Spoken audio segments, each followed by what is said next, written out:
स्वागत आहे माझ्या दैनंदिनमध्ये. सकाळचे 8 वाजले होते. म्हटलं बाहेरचं अंगण झाडूया. अंगण झाडून घेतल्यानंतर घरातला पसारा आवरायला घेतला. माझ्या नवऱ्याचं रात्रीचं काम असतं, तोपर्यंत ही ओट्यावर सगळी भांडी पडलेली असते. सकाळी उठल्यावर मला खूप पसारा आवरायला लागतो. सगळं आवरलं, अंघोळ केली, देवपूजा केली आणि नाश्ता करायला घेतला. नंतर बाजारात गेले. माझा चष्मा वाकडा झालेला, म्हणून तो ठीक करून आणला.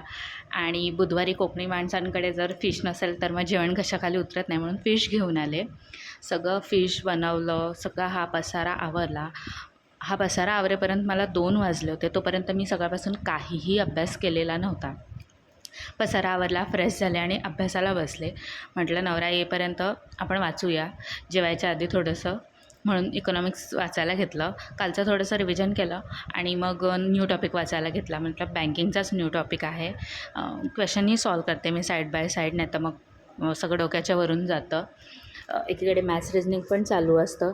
तुमचा कसा अभ्यास चालू आहे मला नक्की सांगा. तुम्ही जी केसाठी काय वाचता आणि कोणत्या क्वेश्चन पेपर सेट फॉलो करता हे पण मला सांगा. मला थोडी मदत पण होईल.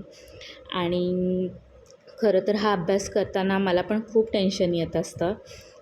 घर सांभाळायचं, बाहेरची कामं बघायची, बिकॉज नवरा जॉबला जातो म्हटल्यावर बाहेरची कामं पण मलाच करावी लागतात. बँकचं म्हणा किंवा कुठलं काय म्हणा, अशी सगळी कामं करावी लागतात. घरचं बघावं लागतं आणि हे सगळं सांभाळून अभ्यास करावा लागतो.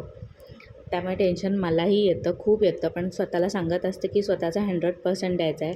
मागच्या केलेल्या चुका पुन्हा करायच्या नाही आहेत. तसा मी अभ्यास चालू ठेवते. थँक्यू. प्लीज सबस्क्राईब करा. भेटू पुढच्या